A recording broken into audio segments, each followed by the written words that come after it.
Hi friends, मैं अमित कुमार स्वागत करता हूं आप सभी का अपने यूट्यूब चैनल पर। दोस्तों, आज हम मैथ के 20 मोस्ट इम्पॉर्टेंट क्वेश्चन को सॉल्व करेंगे। ठीक है दोस्तों, अगर आपने अभी तक हमारे चैनल को सब्सक्राइब नहीं किया है तो प्लीज़ इसे सब्सक्राइब कर लें तथा बेल आइकन पर क्लिक करना ना भूलें, ताकि हमारा जो भी लेटेस्ट वीडियो हो उसकी नोटिफिकेशन आपको मिल सके। ठीक है, तो दोस्तों चलते हैं अपने प्रश्न की तरफ। तो हमारा पहला क्वेश्चन है, √24 प्लस √216 में भाग देना है कितना है, √96 है, और उसका वैल्यू बताना है कि इसका मान कितना होगा। तो दोस्तों पहले हम क्या करेंगे, सबसे पहले 24 का फैक्टर करेंगे। 24 का फैक्टर करेंगे तो कितना हो जाएगा, 2 × 2 × 2 × 3। ठीक है, ये रूट में। उसी तरह 216 का जब फैक्टर करेंगे तो कितना हो जाएगा, 6 × 6 × 6। ठीक है, डिवाइड बाई 96 का जब फैक्टर करेंगे तो इसका होगा फैक्टर 4 × 4 × 3 अब यहाँ पे देखिए दोस्तों, क्या देखने को मिल रहा है कि इसमें 2 का जोड़ा बन रहा है, उसी तरह यहाँ पे 6 का जोड़ा बन रहा है, और यहाँ पे 4 का जोड़ा। तो जो चीज़ें पेयर के रूप में आती है या जोड़ा बनता है तो वो क्या होता है, रूट से बाहर निकल जाता है। यानी यहाँ से रूट से बाहर निकलेगा 2, तो अंदर क्या बचेगा, 2 और 3 का मल्टीप्लाई कितना हो जाएगा, 6, प्लस यहाँ भी 6 बाहर निकल जाएगा तो रूट में क्या बचेगा, सिर्फ 6 बचेगा। डिवाइड बाई यहाँ से 4 बाहर निकलेगा और क्या बचेगा अंदर, 6। तो आप यहाँ पे देख रहे हैं कि √6 ये दोनों चीज़ें क्या होंगी, आपस में जुड़ जाएंगी। तो 6 2 8 √6, नीचे क्या हुआ है, 4 √6। ये √6 से √6 कैंसिल, ये 8 4 से कैंसिल होगा, कितना आ जाएगा, 2। यानी इसका सही आंसर क्या होगा, option number D is right answer. चलते हैं अगले क्वेश्चन की तरफ। नेक्स्ट, दूध की कीमत 20% बढ़ जाती है तो किसी व्यक्ति को व्यय उतना ही रखने के लिए खपत में कितने प्रतिशत की कमी करनी होगी। दोस्तों, इसके कहने का मतलब है कि कोई व्यक्ति जो है दूध खरीद रहा है, ठीक है, बाद में क्या हुआ कि उस दूध की कीमत में क्या हो गया, 20% का इजाफा हो गया, मतलब उसकी कीमत बढ़ गई। तो उसकी कीमत बढ़ने के बाद भी वो व्यक्ति क्या करता है कि अपने खर्च को उतना ही रखना चाहता है। मतलब पहले अगर 100 रुपये खर्च करता था तो आज भी 100 ही रुपये खर्च करना चाहता है। तो जाहिर सी बात है कि अगर किसी वस्तु का मूल्य बढ़ रहा है और आप उतना ही खर्च करना चाहते हैं तो यानी कहीं ना कहीं आपको मात्रा में कमी करनी पड़ेगी। ये तो जाहिर सी बात है। ठीक है, तो दोस्तों एक छोटी सी बात समझ लीजिए पहले, कि हमारा जो खर्च होता है, खर्च, ये खर्च बराबर क्या होता है, मूल्य गुणे खपत। मूल्य गुणे खपत, यानी कहने का मतलब है उस वस्तु का जितना मूल्य था, ठीक है, और हम जितना खपत, कहने का मतलब जितना हम ले रहे हैं, जैसे 10 रुपया कोई चीज़ केजी है, ठीक है, और हम 2 किलो लेते हैं तो हमारा खर्च कितना होगा, 20 रुपया। ये नॉर्मल सी बात है, आप समझ रहे हैं। यानी खर्च बराबर होता है मूल्य गुणे खपत। बस इसी क्वेश्चन पे ये आधारित है, तो हम इसको सॉल्व करते हैं। ठीक है,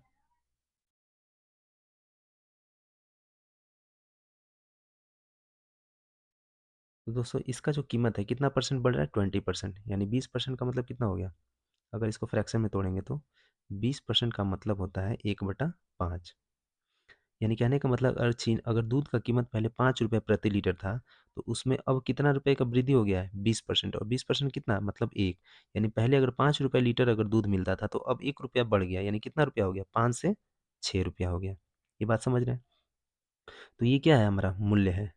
ठीक है, मूल्य, पहले दूध 5 रुपया था तो अब कीमत कितना हो गया, 6 रुपया हो गया, बटा, और यहाँ पे हमारा क्या होगा, खर्च होगा, क्योंकि खर्च बराबर क्या होता है, मूल्य गुणे खपत। यानी यहाँ पे आ जाएगा खपत। तो जब मूल्य में खपत से गुणा करेंगे तो क्या निकलेगा, खर्च निकलेगा।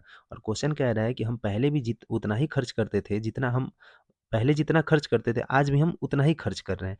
यानी यहाँ पे जो भी संख्याएं आएगा दोनों, ठीक है, पहले का खर्च और अब का खर्च दोनों क्या होगा, आपस में बराबर होगा, यानी इक्वल होगा। तो आप खुद सोचिए कि यहाँ पे ऐसी कौन सी संख्या रखे और यहाँ पे ऐसा कौन सा संख्या रखे कि 5 और उस संख्या का गुणा करने पर और 6 और उस संख्या का गुणा करने पे यहाँ पे दोनों संख्या आपस में बराबर आ जाए। तो दोस्तों इसका जो सही मतलब जो तरीका है वो क्या करेंगे, इन दोनों संख्याओं को क्या करेंगे, पलट देंगे। यानी 6 को यहाँ कर देंगे और 5 को यहाँ कर देंगे। यानी 6 और 5 का मल्टीप्लाई करेंगे तो कितना होगा, 30 होगा। उसी तरह 6 और 5 का मल्टीप्लाई करेंगे तो 30 रुपया। यानी पहले अगर हमारा खर्च 30 रुपया हो रहा था तो आज भी हमारा खर्च कितना हो रहा है, 30 ही रुपया हो रहा है। लेकिन आप देख रहे हैं कि यहाँ पे पहले हमारा खपत कितना था, 6 यूनिट था, तो अब खपत कितना हो गया, 5 यूनिट। यानी कहीं ना कहीं हम अपने खपत में कमी कर दिए हैं, मतलब जो चीज़ हम ज़्यादा खरीदते थे अब वो कम खरीद रहे हैं। तो देख रहे हैं कि यूनिट में हम कितना यूनिट कम किए हैं, तो पहले 6 तो अब 5, यानी कितना यूनिट कम, 1 यूनिट कम। कितना पे, तो 6 पे।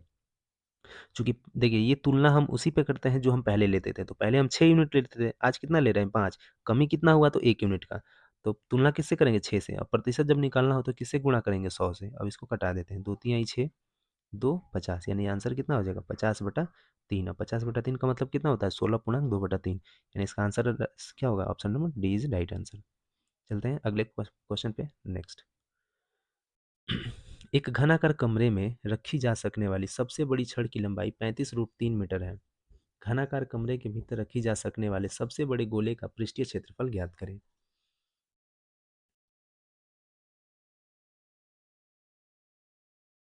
तो दोस्तों ये रहा आपका घन। ये क्या है? घन है, ठीक है। और आपको पता है कि घन की सारी भुजाएं आपस में क्या होती हैं? बराबर होती हैं। और इसी के अंदर एक गोला रखा जाता है। क्या रखा जाता है? एक गोला, ठीक है।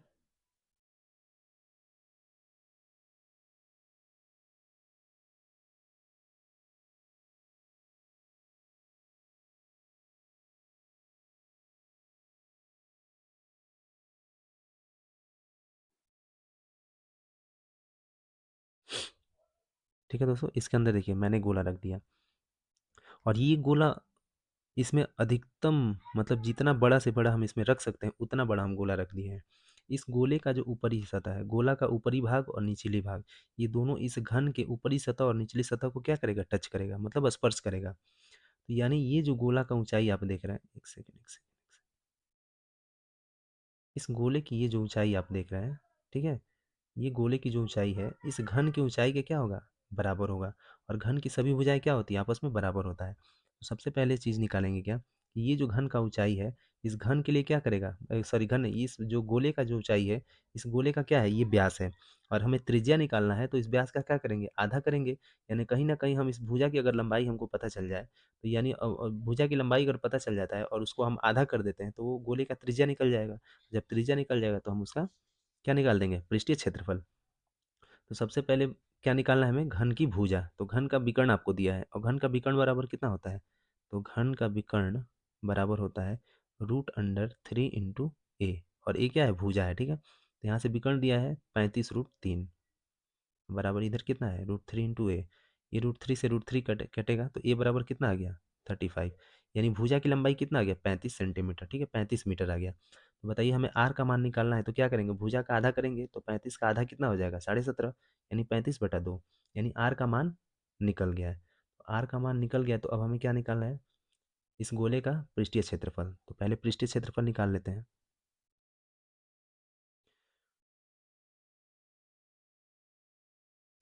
आर का मान कितना आ गया? 35/2। तो पृष्ठीय क्षेत्रफल जो होता है गोले का, 4 पाई r²। ये 4 हो गया। अब पाई का मान कितना हो गया? 22/7।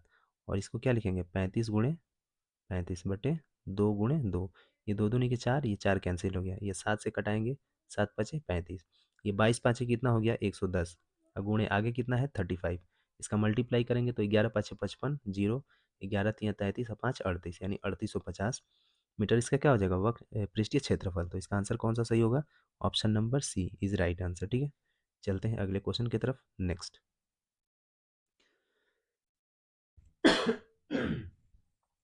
यदि दो संख्याओं का अनुपात 3:4 है और उनका मौसा 4 दिया हुआ है, तो उसका लौसा ज्ञात करना है। तो दोस्तों इसका मौसा निकालना, मौसा दिया हुआ है, इसका लौसा निकालना है, यानी एच सी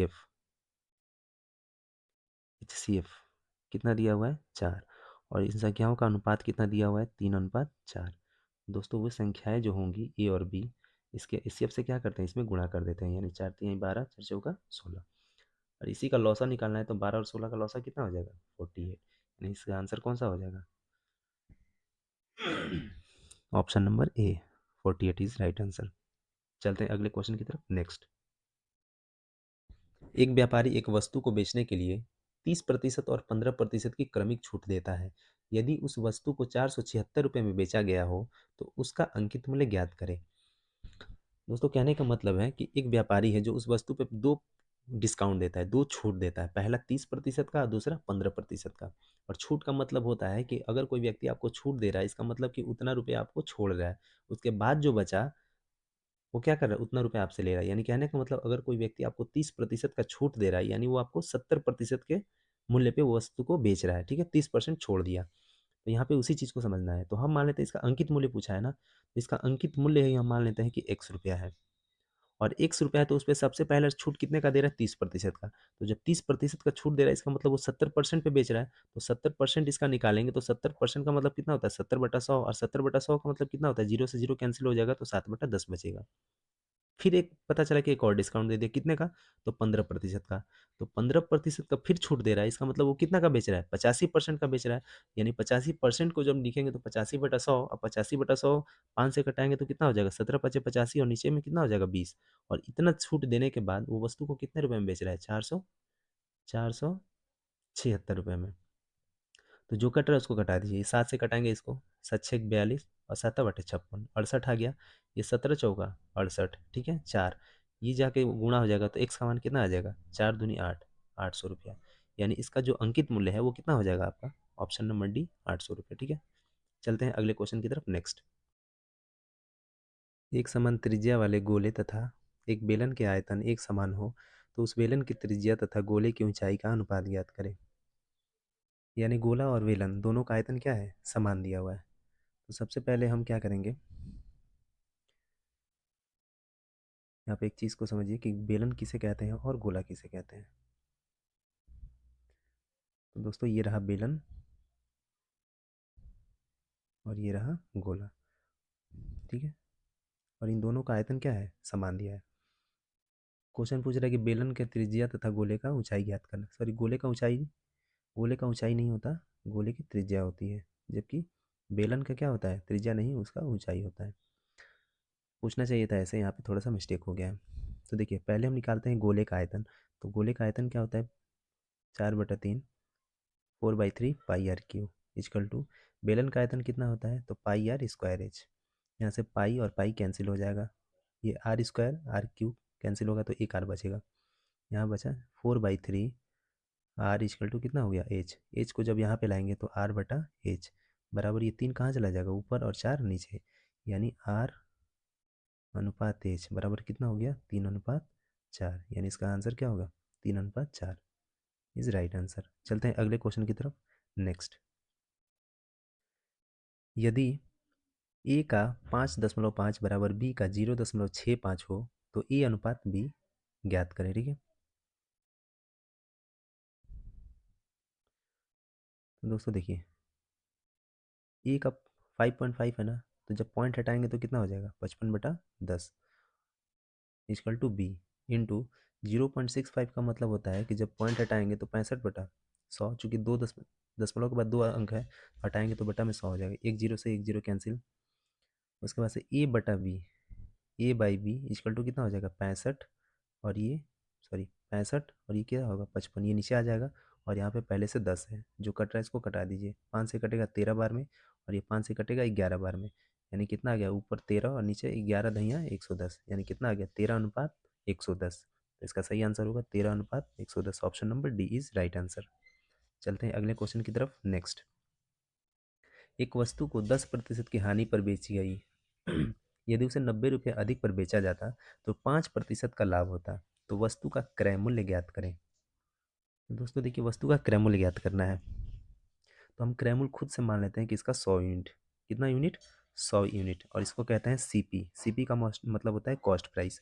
तो जब हम इस वस्तु को 10% की हानि पर बेचते हैं, तो 10% का हानि, 100 पे 10% का मतलब 10 रुपया, यानी हानि पर बेच रहे हैं, 10 रुपये कम पे बेच रहे हैं। तो इसको बेच रहे हैं कितना पे, 90 यूनिट पे बेच रहे हैं। फिर कहता है कि यदि इसे 90 रुपये ज़्यादा पर बेचते तो 5% का लाभ होता है। यानी इस पे 5% का, यहाँ पे कितना हो रहा था, -10% की हानि हो रही थी, और यहाँ पे कितना हो रहा है, 5% का लाभ हो रहा है। तो 100 पर 5% का मतलब कितना हो गया, 5 रुपया। यानी 5 यूनिट ज़्यादा बढ़ा करके बेच रहे हैं, यानी कितना पे, 105 पे। तो देखिए पहले हम 90 पे बेच रहे थे, अब 105 पे, दोनों का कितना अंतर है, 15 रुपये बढ़ा दिए हैं। लेकिन क्वेश्चन कह रहा है कि 15 रुपये आप नहीं बढ़ाए, कितना बढ़ाया है, 90 रुपया। तो 15 यूनिट का मान 90, तो 1 यूनिट का मान कितना आ जाएगा, 6।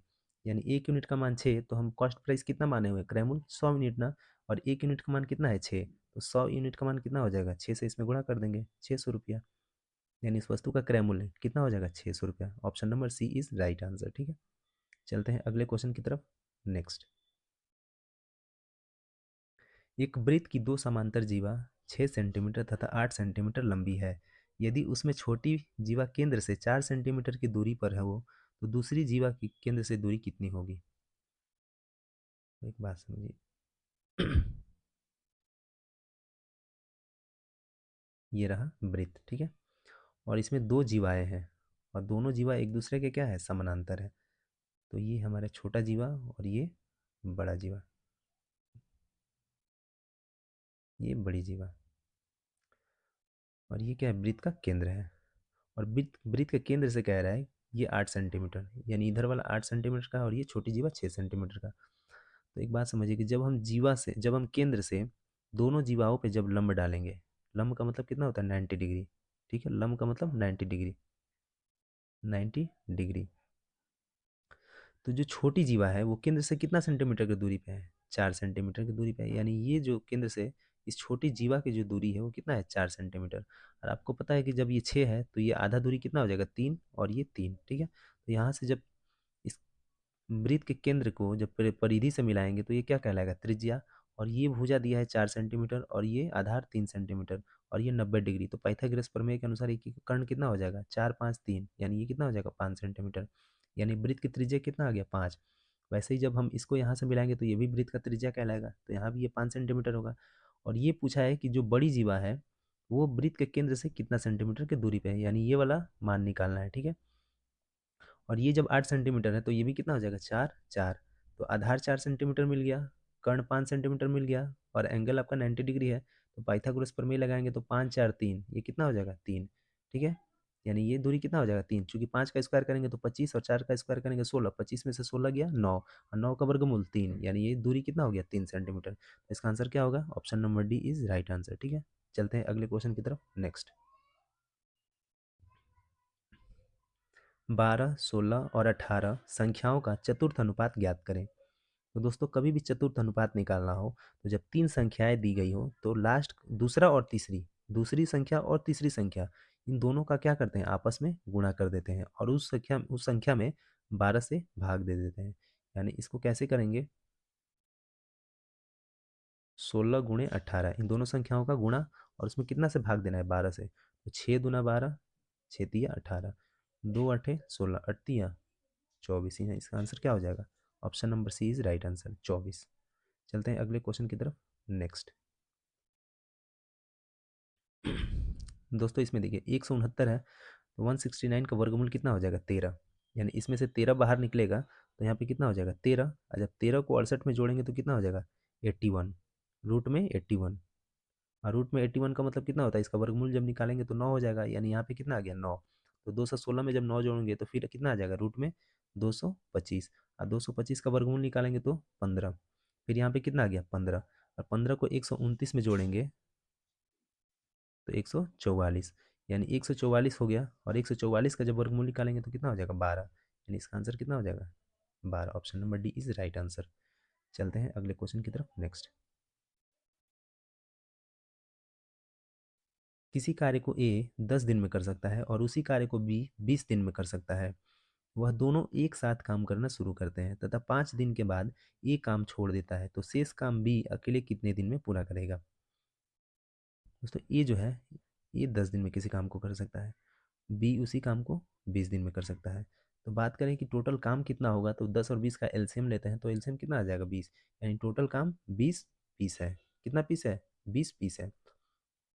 यानी 20 पीस काम को ए 10 दिन में करता है तो एक दिन में कितना पीस काम करेगा, 2 पीस। वैसे ही बी जो है 20 पीस को काम करने में 20 दिन लेता है तो एक दिन में कितना पीस काम कर रहा होगा, 1 पीस। यानी ए की क्षमता एक दिन में 2 पीस करने की है जबकि बी की क्षमता एक दिन में 1 पीस करने की है, ठीक है। अब बात करते हैं जब दोनों को एक साथ काम पे, जब दोनों क्या करते हैं, एक साथ काम शुरू करते हैं तो बताइए ए आएगा तो अपना क्षमता कितना है उसका, 2 पीस काम करने की, और बी आएगा तो उसकी क्षमता 1 पीस काम करने की है। यानी ए प्लस बी अगर दोनों मिल जाते हैं तो एक दिन में कितना पीस काम करेंगे, 3 पीस काम करेंगे। कितना पीस, 3 पीस। लेकिन ये कितने दिन तक काम करते हैं, 5 दिन तक काम करते हैं। तो एक दिन में 3 पीस तो 5 दिन में 15 पीस, 15 पीस काम पूरा हो गया। तो बताइए टोटल पीस मेरे पास काम था कितना, 20 पीस। उसमें से 15 पीस तो हो गया, यानी बचा कितना, शेष पीस। यानी शेष बचा है 5 पीस काम बचा है। और ये क्या होता है कि 5 दिन बाद कौन काम छोड़ के चला जाता है, तो ए काम छोड़ के चला जाता है। तो इस काम को कौन करेगा, शेष काम को बी करेगा। और बी की क्षमता एक दिन में कितना पीस काम करने की है, एक ना। तो बताइए 5 पीस काम बचा हुआ है, एक दिन में 1 पीस, तो 5 पीस काम करने में कितना दिन लेगा, 5 दिन। इसका आंसर क्या हो जाएगा? Option number A is right answer. ठीक है, चलते हैं अगले क्वेश्चन की तरफ। नेक्स्ट, यदि किसी राशि पर 4% की दर पर 2 वर्ष का चक्रवृद्धि ब्याज 102 रुपया है, तो समान दर पर 2 वर्षों का साधारण ब्याज कितना होगा? 2 वर्ष का चक्रवृद्धि ब्याज का अंतर दिया है। ठीक है, यदि किसी राशि पर 4% की दर से 2 वर्ष का चक्रवृद्धि ब्याज 102 रुपया है, तो समान दर पर 2 वर्षों का साधारण ब्याज कितना होगा?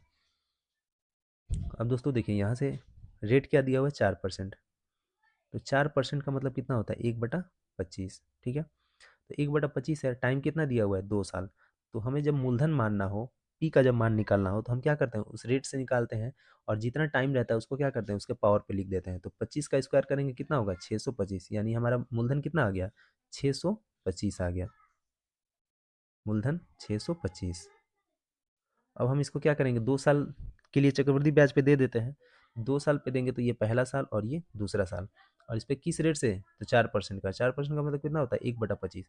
तो इस 625 का 1/25 जब निकालेंगे तो कितना होगा? 25 होगा। यानी पहले साल हमको कितना रुपए का ब्याज मिलेगा? तो 25 रुपए का। उसी तरह दूसरे साल भी हमें कितना का ब्याज मिलेगा? तो 25 रुपए का ही।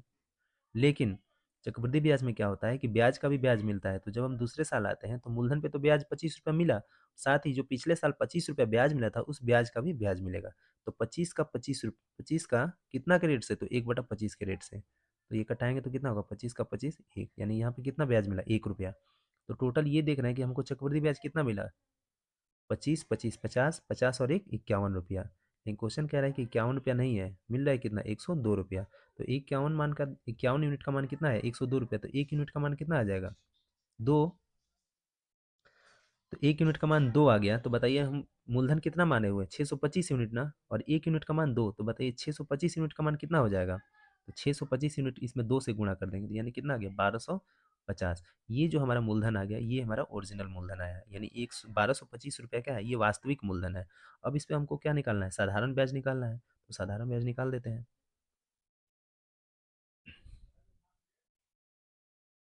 यानी मूलधन हमको मिल गया। मूलधन हमारा पी कितना है? 1250। अब निकालना है साधारण ब्याज। तो ऐसा ही बराबर क्या होता है? P into R into T by 100। पी कितना है? 1250, और आर कितना है? 4%। समय कितना है? 2 साल बटा 100। जीरो से जीरो कैंसिल, ये 2 5 10, और ये 5 से कटाएंगे, 5 दूनी 10, और ये 50 25। तो 25 चौका 100 रुपया। यानी साधारण ब्याज कितना आ गया? 100 रुपया। यानी option number C is right answer. चलते हैं अगले क्वेश्चन की तरफ। नेक्स्ट,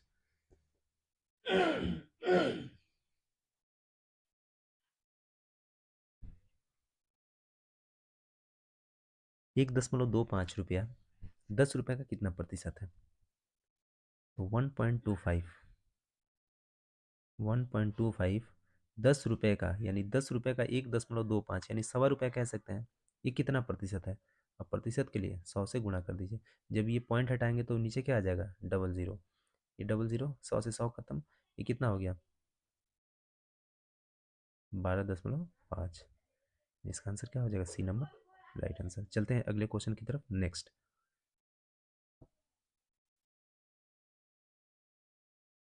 यदि किसी पेड़ की लंबाई प्रत्येक वर्ष 100/3% बढ़ जाती है, तथा 3 वर्ष बाद पेड़ की लंबाई 128 मीटर हो जाती है, तो पेड़ की वर्तमान लंबाई ज्ञात करें। दोस्तों कोई पेड़ है, ठीक है, किसी पेड़ की जो लंबाई है प्रति वर्ष कितना? तो 100/3% की दर से बढ़ रहा है, और 3 साल बाद जो है पेड़ की लंबाई 128 मीटर हो जाती है। तो उस पेड़ की वर्तमान लंबाई कितनी है वो बताना है। तो सबसे पहले इसको हम पूर्णांक में चेंज करेंगे। तो 100/3% का मतलब कितना होता है? 33.1/3%। और जब इसको फ्रैक्शन में बदलेंगे, भिन्न में, तो कितना आ जाएगा? 1/3। यानी 1/3 का मान कितना होता है? 33.1/3। यानी कहने का मतलब है, यदि किसी पेड़ की लंबाई वर्तमान में 3 मीटर है, तो प्रत्येक साल उसकी लंबाई में कितना की वृद्धि हो रही है? तो 1 सेंटीमीटर का। यानी अगर पहले साल बात करें तो 3 से 1 सेंटीमीटर बढ़ गया, तो ये कितना हो गया? 4। वैसे ही अगले साल फिर 3 से 4 बढ़ेगा, फिर अगले साल 3 से 4 बढ़ेगा। तो टोटल कितना कितना हो गया? तितरी के 9 तिरी 27, और ये 4 चौका 16 चौके 64। यानी पहले पेड़ की लंबाई 27 मीटर था, तो अभी वर्तमान में कितना हो गया? 64 मीटर। तो लेकिन क्वेश्चन कह रहा है कि 64 मीटर नहीं हुआ है, हुआ कितना? 128। तो 128, तो 1 यूनिट का मान कितना आ जाएगा 2, क्योंकि 64 दूना 128 होता है। तो 1 यूनिट का मान 2 आ गया। तो बताइए पहले हमारा पेड़ कितने लंबाई का था, 27 सेंटीमीटर, 27 मीटर का, या फिर 27 यूनिट का, और 1 यूनिट का मान कितना निकाले हैं 2, तो 27 यूनिट का मान कितना आ जाएगा 54, यानी पहले पेड़ की लंबाई कितना था 54। दोस्तों ये परसेंट नहीं होगा, ठीक है, ये प्रतिशत सब क्या है, गलत है। 54 मीटर होगा, यानी पहले पेड़ की लंबाई 54 मीटर और वर्तमान में कितना हो गया 128। तो इसका सही आंसर होगा ऑप्शन नंबर सी। चलते हैं अगले क्वेश्चन की तरफ। नेक्स्ट, यदि किसी विद्यालय के 75% विद्यार्थी लड़के हैं और लड़कियों की संख्या 420 है, तो लड़कों की संख्या ज्ञात करें।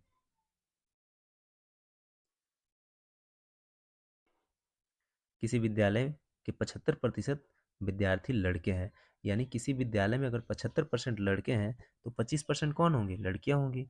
यानी अगर मतलब पूरे विद्यालय की जो जनसंख्या होगा उसी का 25% क्या होगी, लड़कियां होगी। तो हम पूरा मान लेते हैं कि उस कॉलेज की जनसंख्या है कितना, 100 है, ठीक है। और छोड़िए, 100 नहीं मानते हैं,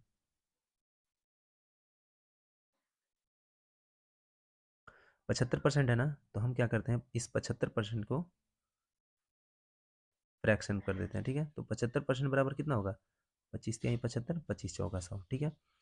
यानी कहने का मतलब है कि अगर उस कॉलेज की टोटल जनसंख्या 4 है तो उसमें से 3 क्या है, बॉयज़ है।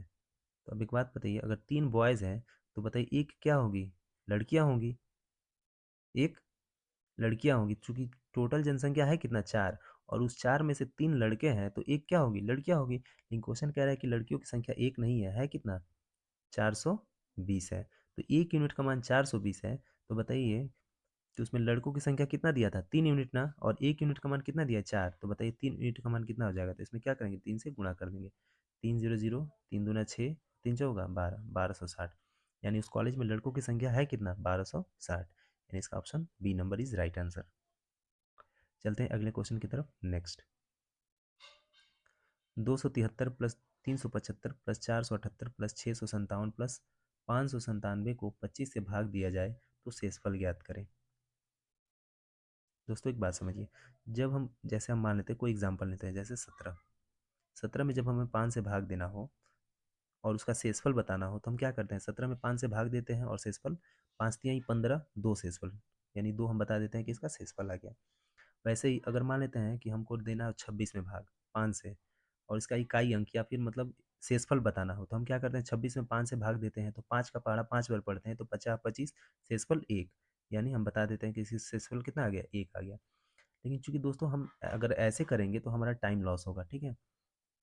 तो इसको सही तरीके से इसको करने का तरीका जो होता है वो क्या होता है,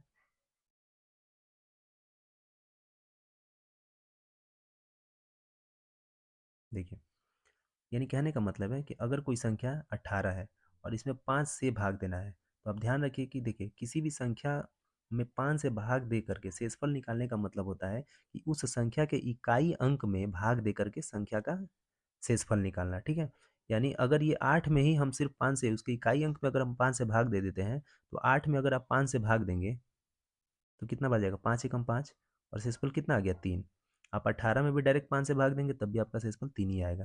तो उस तरह से क्या होगा, समय का बचत होगा। यानी जब हम 5 से भाग देते हैं तो किसी भी संख्या का अगर शेषफल निकालना हो 5 से भाग दे करके, तो हम केवल क्या करेंगे, उसके इकाई अंक में 5 से भाग दे करके उसका शेषफल निकाल लेंगे। उसी तरह बात करें,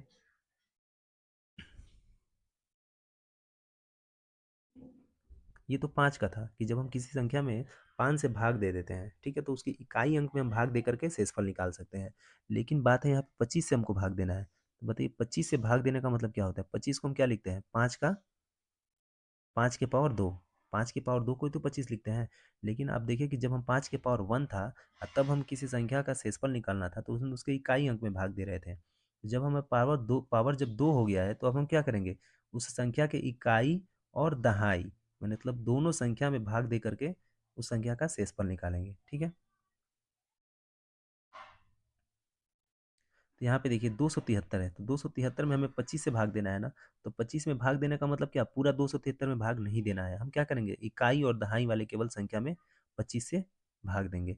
बताइए 73 में अगर हम 25 से भाग देते हैं तो कितना आ जाएगा शेषफल, 25×3 = 75, हम ज़्यादा बार लेके चले जाते हैं, तो 25×3 = 75, रिमाइंडर कितना आ गया, -2, कितना आ गया, -2। उसी तरह प्लस यहाँ पे करते हैं, 25 से 75 रिमाइंडर 0 आ गया, 78 में 25 से भाग देंगे तो शेषफल 3 आ गया, प्लस 57 में 25 से भाग देंगे तो 25 दूना 50, 7 शेषफल आ गया, 97 में जब 25 से भाग देंगे तो 25 चौका 100, हम ज़्यादा लेके चले जाते हैं तो फिर रिमाइंडर कितना आ गया, -3 आ गया। अब दोस्तों ध्यान रखिए यहाँ पे, ये टोटल कितना हो गया, 7 3 10, और ये कितना हो गया, 3 2 5, तो 10 में से 5 गया 5, यही हमारा क्या हो जाएगा, शेषफल हो जाएगा, यानी इसका आंसर क्या हो जाएगा, option number B is right answer. चलते हैं अगले क्वेश्चन की तरफ। नेक्स्ट, 1728 के गुणनखंडों की संख्या ज्ञात करें। 1728 का गुणनखंड, दोस्तों अगर कभी भी इस टाइप का क्वेश्चन आ जाए तो सबसे पहले हम क्या करते हैं, 1728 का अभाज्य गुणनखंड निकालते हैं, ठीक है, मतलब इसका फैक्टर करते हैं। फैक्टर पहले बड़े बड़े संख्याओं का फैक्टर कर लीजिए, बड़े बड़े संख्या में भी फैक्टर करते हैं, कोई दिक्कत नहीं है, बाद में उसे क्या करेंगे, हम प्राइम फैक्टर में बदल देंगे। तो सबसे पहले बड़ी बात है कि हमें 1728 को फैक्टर करना है। तो 1728 का जो फैक्टर होगा 1728, तो हम सबसे पहले चेक करेंगे कि ये संख्या किस अंक से कट रहा है, किस संख्या से कट रहा है। तो हम देख रहे हैं कि देखिए 8 और 1 9, 7 और 2 9, यानी दोनों अंकों का योग कितना हो रहा है, 9 हो रहा है। अगर ये 9 हो रहा है तो इसका मतलब ये 9 से विभाजित होगा, ठीक है। तो विभाजित होगा तो हम क्या करेंगे, सबसे पहले 9 से भाग देंगे तो कितना हो जाएगा, 9 एक कम 9, यानी 9 एक कम 9, 9 से अगर घटाएंगे तो 9 एक कम 9, 9 8 17, 2 9 81, और 9 दूना 18, यानी कितना आ गया, आप देख रहे हैं यहाँ पे 9 गुणे, फिर ये कटेगा, 3 से कटेगा, 3 छः का 18, 3 छः का 18 और 3 चौका 12, यानी 9 गुणे 64 गुणे 3 आ गया। फिर इस 64 को हम तोड़ेंगे तो कितना हो जाएगा, 2 के पावर 6 इंटू 3, और ये कितना हो गया, 3 के पावर स्क्वायर, यानी कितना आ गया, 3 के पावर 3 इंटू 2 के पावर 6, ये हमारा प्राइम फैक्टर निकला, क्योंकि अब इससे ज़्यादा हम छोटा नहीं तोड़ सकते, ठीक है। दोस्तों इसको 1728 का जो फैक्टर होगा कैसे लिखेंगे, 3 के पावर 3 इंटू 2 के पावर 6। जब इनकी गुणनखंडों की संख्या निकालना होता है तो इसका जो पावर होता है 3 और इसका पावर 6, इन दोनों को क्या करते हैं, इसके पावर में +1 कर देते हैं, 3 और 1, ठीक है, और इंटू 6 + 1, और इन दोनों का आपस में क्या करते हैं, गुणा कर देते हैं। तो 3 और 1 4, और गुणा 6 और 1 7, और 7 चौक 28, यानी टोटल गुणनखंडों की संख्या कितना आ गया, 28, यानी इसका आंसर कौन सा होगा, option number A is right answer. चलते हैं अगले क्वेश्चन की तरफ। नेक्स्ट, यदि किसी नियमित बहुभुज के अंतःकोणों का योग 1080 है तो बहुभुज की भुजाओं की संख्या ज्ञात करें। 1080 सॉरी डिग्री है, ठीक है, योग कितना है, 1080 1080 डिग्री है। तो क्या निकालना है, बहुभुज की भुजाओं की संख्या ज्ञात करना है। तो दोस्तों देखिए, अंतःकोण का जो योग होता है उसका फॉर्मूला होता है n-2 इंटू 180, ये अंतःकोण का योग होता है। ये क्या होता है, अंतःकोण का योग, और योग आपको दिया है, कितना दिया है, 1080 डिग्री दिया हुआ है, और यहाँ से कितना है, n-2 इंटू 180, तो ये 80 से 18 से कटेगा 6 बार में। बताइए n-2 बराबर 6, तो n बराबर कितना हो गया, 8 हो गया, यानी भुजाओं की संख्या कितना, भुजा की संख्या 8, option number D is right answer. चलते हैं अगले क्वेश्चन की तरफ। नेक्स्ट,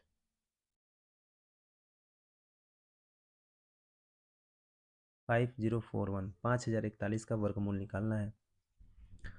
दोस्तों देखिए, इसका वर्गमूल कैसे निकालते हैं, सबसे पहले हम क्या करते हैं,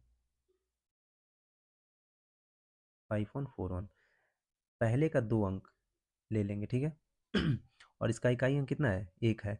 इसका मतलब 2 एक ऐसा संख्या होता है, किसी दो, एक एक है और दूसरा 9 है, ये दो संख्याएं ऐसी हैं जिसका हम जब वर्ग करेंगे, यानी केवल दो ही ऐसी संख्या है 1 और 9 जिसका वर्ग करेंगे तो क्या होगा, इकाई अंक 1 आएगा, ठीक है। यानी एक अगर इसका है इकाई अंक, तो इसका दो ऐसी संख्या है जिसका वर्ग करने पे इकाई अंक 1 आता है, एक 1 और दूसरा 9। अब दोस्तों ये जो लास्ट में 2 अंक है 50, हम इस पे अब ध्यान देंगे, हम कोई ऐसी संख्या ढूंढेंगे, ये जो 50 है किन्हीं दो संख्याओं के वर्ग के बीच में आता हो। तो आपको पता है कि अगर 7 का वर्ग करते हैं तो कितना होता है, 49, और 8 का वर्ग करेंगे तो 64, यानी ये जो 50 है 49 और 64 के बीच में आता है, यानी ये 49 और 50 के बीच में आता है। तो दोस्तों हमेशा ऊपर वाली हम संख्या लेते हैं, यानी ये जो 7 है, इस 7 के साथ या तो एक बार एक एक आएगा, इस 7 के साथ एक बार एक आएगा, या फिर इस 7 के साथ एक बार 9 आएगा।